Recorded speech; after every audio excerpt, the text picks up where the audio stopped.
ఈరోజు మనం సులభంగా ట్రైన్లో ప్రయాణిస్తున్నాం. కానీ భారతదేశంలో మొదటి ట్రైన్ ప్రయాణం ఎలా ఉండేదో తెలుసా? 1853 సంవత్సరంలో భారతదేశంలో మొదటి ట్రైన్ ముంబై నుంచి థానే వరకు నడిచింది. 34 కిలోమీటర్ల ప్రయాణం. ఆ సమయంలో ఇదొక పెద్ద అద్భుతం. స్టీమ్ ఇంజన్తో నడిచే ఈ ట్రైన్ మొదటిసారి చూసిన వారికి ఆశ్చర్యంగా అనిపించింది.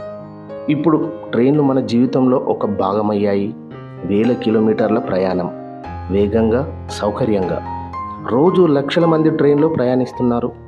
ఇది దేశాన్ని కలిపే ఒక పెద్ద వ్యవస్థగా మారింది. భవిష్యత్తులో ట్రైన్లు ఇంకా మోడ్రన్ అవుతాయి. Bullet trains, high speed travel, technology వల్ల ప్రయాణం ఇంకా వేగంగా మారుతుంది. 34 కిలోమీటర్ల చిన్న ప్రయాణం నుంచి ఈరోజు భారీ రైల్వే నెట్వర్క్ వరకు లక్షల కిలోమీటర్లు ప్రయాణిస్తున్నాం. ఇదే భారతదేశ రైల్వే అభివృద్ధి కథ. ఇలాంటి మరెన్నో ఇంట్రెస్టింగ్ టాపిక్స్ కోసం నా ఛానల్ని ఫాలో అవ్వండి. లైక్ అండ్ షేర్ కూడా చేయండి. Thank you.